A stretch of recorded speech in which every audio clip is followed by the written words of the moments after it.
Coucou tout le monde et bienvenue sur ma chaîne YouTube.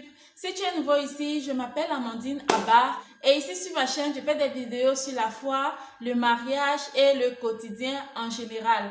Alors, je t'invite s'il te plaît à t'abonner et surtout à activer ta cloche de notification afin d'être parmi les premiers à savoir lorsque je poste une toute nouvelle vidéo. Et à tous ceux qui sont juste de retour, merci de revenir, que le Seigneur vous bénisse. Et à tous, je vous souhaite la bienvenue dans cette toute première épisode de Vie de jeûne. Oui, c'est quoi vie de jeûne? Pourquoi vie de jeûne? Vie de jeûne tout simplement parce que je me suis dit que la jeunesse chrétienne fait face à des difficultés, à des problèmes, à des challenges. Donc parfois ils n'ont pas juste quelqu'un vers qui ils peuvent se retourner afin de se confier et sans toutefois avoir peur que leur vie ne se retrouve à l'extérieur. Alors je me suis dit, si nous consacrons le samedi à faire des vidéos qui va toucher ces différents sujets, qui va parler sur ces différents challenges dont ils font face, ça pourra aider un bon nombre de personnes là-dehors. D'où le nom de vie de jeûne. Alors, bienvenue sur vie de jeûne à tous. Oui, alors comme c'est vie de jeûne, ça parle de la jeunesse chrétienne et tout. Vraiment, on va être relax. J'aimerais que le samedi soit un jour relax. Alors aujourd'hui, nous allons parler de quand on est pauvre en tant que jeune fille chrétienne. Comment est-ce que ça est issu d'une famille pauvre ou alors démunie ou alors d'une famille qui ne parvient pas à subvenir à nos besoins? En tant que jeune chrétien, vraiment, ça peut être vraiment difficile. C'est compliqué même, à la limite. C'est vraiment compliqué. Déjà, en tant que jeune, tu aimerais aussi frimer, tu aimerais aussi être comme tes camarades, tu aimerais aussi faire comme les gens de ton âge font. Tu vois un peu, déjà, tu aimerais avoir peut-être une nouvelle paire de chaussures qui est sortie. Tu aimerais par exemple avoir un nouveau sac de jeunes qui vient de sortir. Tu aimerais par exemple faire ta tête comme tes camarades de classe font ou alors comme tes collègues font. Tu aimerais en tout cas être aussi bien comme les jeunes de ton âge. Et quand tu arrives dans au lycée, tu vois comment waouh, tes camarades friment. Tu vois comment waouh, tes camarades de classe, comment bon, elles sont bien mises. Elles mangent même peut-être bien à la pause et tout. Ou alors à l'université, tu vois comment tes camarades, comment ils changent des sacs à main, comment ils changent des chaussures, comment ils changent des vêtements pour venir pour faire les cours, etc. Et c'est vraiment compliqué. Et tu restes comme ça, tu te dis, ah, la vie c'est injuste. Et pour venir encore couronner le tout de tout ça là, tu es chrétienne. Et quand je dis que tu es chrétienne, c'est-à-dire qu'il y a des choses que tu ne peux pas te permettre de faire, tout simplement parce que tu veux subvenir à ses besoins. Il y a des choses que tu ne peux pas te permettre de faire parce que tu veux avoir de l'argent pour pouvoir aussi avoir ces choses que tu aimerais avoir. Écoutez, quand je dis peut-être avoir une paire de chaussures ou alors changer aussi des sacs ou bien avoir l'argent de poche, ce n'est pas mauvais. Ok, ce n'est pas mauvais parce qu'en tant que jeune, c'est ce que tout jeune aimerait, surtout les jeunes filles. C'est ce que toute jeune fille aimerait avoir.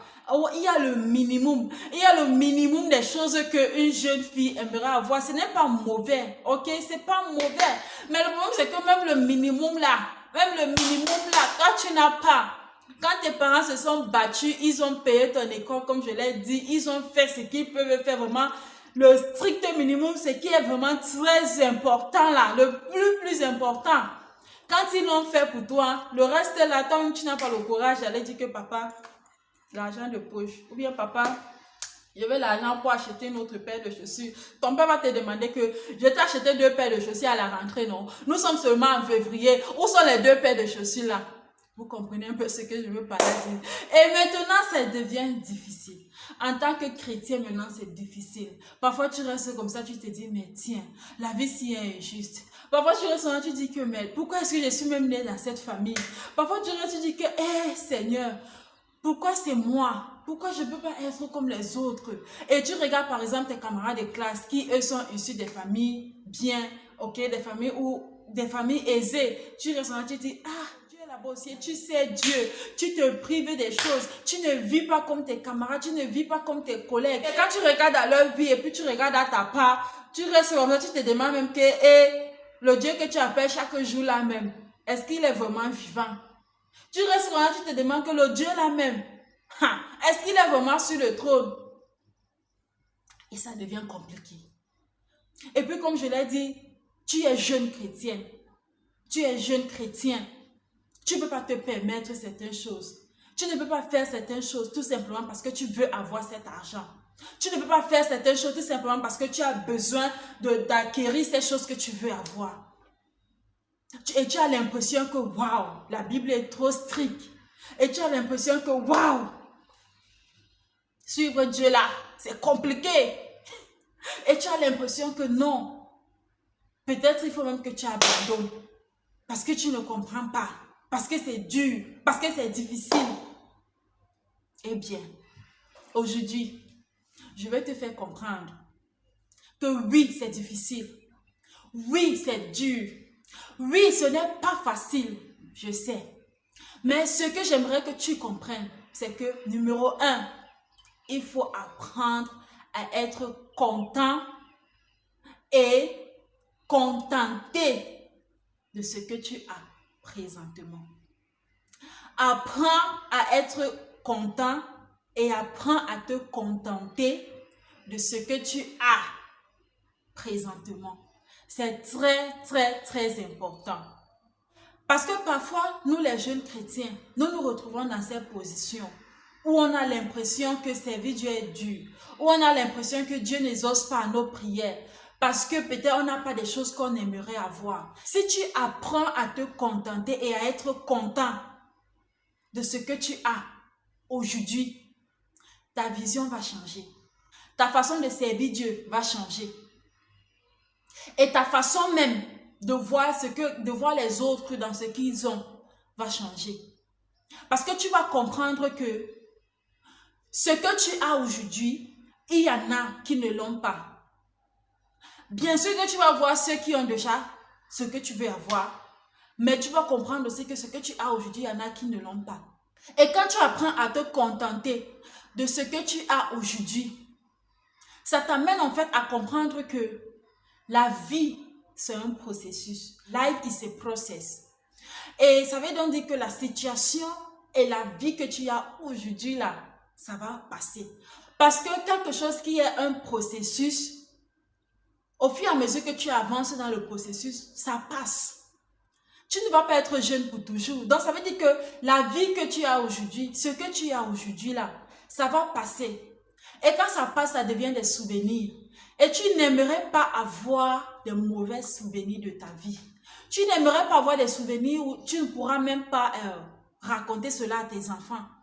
Tu n'aimerais pas avoir des souvenirs où tu seras incapable de raconter ce que tu as fait dans ta jeunesse à tes enfants. Ok? Tu n'aimerais pas avoir de mauvais souvenirs parce que si tu n'es pas contenté et si tu n'es pas content ou heureux de ce que tu as aujourd'hui, ça va te pousser à faire des choses que tu n'aimerais pas faire. Ça va te pousser à faire des choses que d'ici 1, 2, 3, 5, 10 ans, tu vas regretter. Ça va t'amener à poser des actes qui vont t'amener à regretter demain. Donc, sache que la vie, c'est un processus. C'est vrai, tu es à ce niveau aujourd'hui, mais c'est un processus. Tu vas avancer. Et lorsque tu te contentes et que tu es content de ce que tu as aujourd'hui en tant que jeune chrétien, ça va t'amener à voir le sacrifice que tes parents font. Ça va t'amener à voir le sacrifice que tes parents font au quotidien pour toi. Oui. Parce que laisse-moi te dire que tu peux te dire que tu n'as pas. Tu peux te dire que tes parents ne font pas assez. Mais j'aimerais également que tu saches qu'il y a des parents qui pouvaient faire 1000 fois mieux que ce que tes parents font pour leurs enfants. Eh bien, ils ne le font pas. Il y a des parents qui pouvaient offrir à leurs enfants cette vie, qui pouvaient offrir à leurs enfants tout ce que leurs enfants veulent. Qui peuvent donner à leurs enfants tout ce que les enfants désirent. Qui ont tout ce qu'il faut pour mettre leurs enfants à l'aise. Eh bien, ils ne le font pas. Plusieurs parents ont fui leurs responsabilités. Et toi, donc jeune, quand tu n'es pas contenté, quand tu n'es pas heureux de ce que tu as, tu ne vois pas le sacrifice de tes parents. Vous savez ce que c'est pour un père ou bien pour une mère de mettre de côté son orgueil, de mettre de côté ses priorités et se sacrifier pour ses enfants.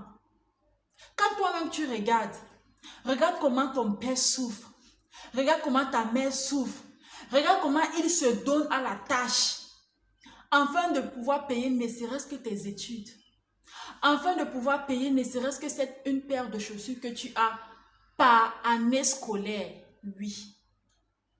Afin de pouvoir payer ces petits cahiers, afin de pouvoir payer ces livres.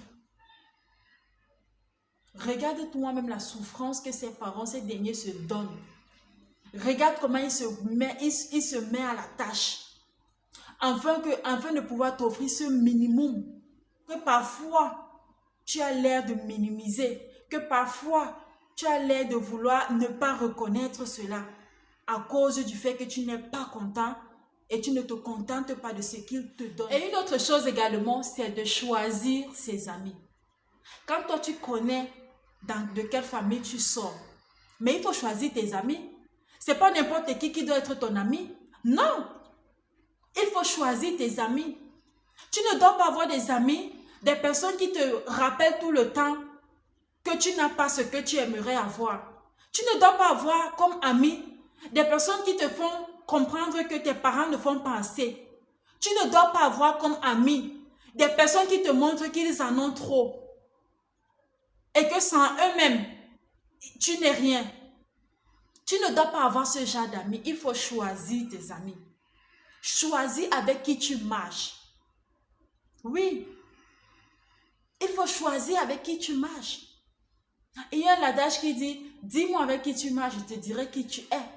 Il ne faudrait pas que tes amis soient des personnes qui sont tout le temps en train de te rappeler ce que tes parents n'ont pas fait, qui sont tout le temps en train de te rappeler ce que tes parents sont incapables de faire, qui sont tout le temps en train de te rappeler comment tes parents ne t'ont pas acheté ci, tes parents ne t'ont pas acheté ça, tu es incapable d'avoir ci ou ça, ou soit qui sont tout le temps en train de te faire te sentir inférieur à eux, te montrer que non, leur vie est meilleure, leur vie est bien, et puis toi, ta vie n'est pas bien, ta vie n'est pas meilleure. Ce n'est pas le genre d'amis dont tu as besoin. Ce n'est pas le genre d'amis dont tu as besoin. Il faut choisir tes amis. Il faut avoir les amis qui sont capables de te booster, qui sont capables de t'encourager. Il faut avoir des amis qui sont capables de te faire voir le futur, qui sont capables de te faire comprendre que non, la situation présente ne sera pas éternelle, mais plutôt qui te boostent, qui t'encouragent et qui te font voir le sacrifice de tes parents. Voilà le genre d'amis que tu dois avoir. Ça ne veut pas dire qu'ils doivent être peut-être aussi des familles pauvres comme toi. Non, non, non, non. Ils peuvent être des familles vraiment riches. Ils peuvent être des familles bien. Mais ils ne sont pas là tout le temps en train de te rappeler ta situation. Mais tout au contraire, ils t'amènent à voir le sacrifice que tes parents font. Et ils te poussent à travailler dur. Ils t'amènent à comprendre que non, en réalité, tu dois te battre, tu dois te battre et tu dois être fort afin de pouvoir avoir un meilleur lendemain. Voilà le genre d'amis que tu dois avoir. Je me rappelle quand moi j'étais au lycée par exemple. J'avais une amie et son papa c'est un très grand homme au Cameroun. C'est un grand homme. Donc pour dire qu'elle venait d'une famille riche, ok, on l'a déposée à l'école tous les jours, on venait la chercher chaque soir et tout, pendant que nous on marchait à pied pour venir à l'école. Mais elle était une bonne amie. Elle n'était pas là en train de me rappeler comment moi je marche chaque jour avant de venir à l'école. Et que le chauffeur vient la déposer au portail chaque matin et chaque soir le chauffeur vient la prendre pour qu'il rentre à la maison. Elle ne me rappelait pas ça. Mon argent de beignet était insuffisant, c'est vrai. Mais elle n'était pas là pour me dire que oh, tu n'as pas l'argent de beignet, vraiment, qu'est-ce que tes parents font? Vraiment, vraiment, non. Elle n'était pas là pour ça. Elle m'aidait, elle me soutenait. Et elle bossait dur. Tu ne pouvais même pas savoir. C'était à peine que les gens savaient même qu'elle était la fille de ce monsieur. Il y a d'autres personnes, il fallait qu'elle ouvre sa bouche pour dire que je suis la fille de tel. Pour qu'on sache que, ah, en réalité, elle est la fille de ce monsieur. Donc, ce genre de personne, ce genre d'amis qui ne te minimise pas, qui ne t'amène pas à ne pas voir la souffrance de tes parents, mais qui te pousse, qui t'encourage, qui te font voir le meilleur en toi et qui t'aident. Voilà le genre d'amis que tu dois avoir. Et autre chose également que tu dois faire, jeune chrétien, toi qui m'écoutes, c'est garde ta foi en Dieu. Garde ta foi en Dieu. Chaque jour de ta vie qui passe, aime Dieu de plus en plus. Fais confiance à Dieu. Tu es certainement issu d'une famille où on n'a pas tout. Ok? On dit généralement que tu ne viens pas d'une famille riche, mais fais en sorte qu'une famille riche vienne de toi. C'est possible. C'est possible si tu fais confiance à Dieu. C'est possible si tu mets ta foi en Dieu. C'est possible if you trust God. So you need to trust God. Trust and love Him every day, more and more. Fais confiance à Dieu et aime-le chaque jour. Rassure-toi de travailler dans ta marche avec le Seigneur. Rassure-toi que malgré toutes ces pressions que tu peux avoir en tant que jeune, rassure-toi d'honorer le Seigneur.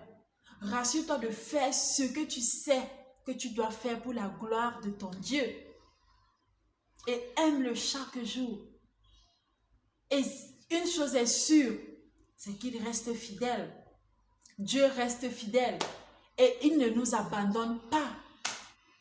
Donc, Dieu qui dit qu'il connaît les projets qu'il a fondés sur nous, il ne va pas échouer. Il ne peut pas être en retard et il ne va pas échouer. Il va faire sa part. Donc moi, je t'invite, toi, jeune chrétien qui m'écoute, à faire ta part. Rassure-toi de faire ta part. Et laisse-moi te dire que Dieu, quand Dieu veut bénir, il bénit en vrai. Il bénit en vrai. Alors, merci d'avoir regardé cette vidéo jusqu'à la fin et j'espère que tu as été béni. S'il te plaît, laisse un gros pouce bleu à cette vidéo et également partage-la autour de toi. D'ici à là, je te dis au revoir et on se voit dans la prochaine vidéo.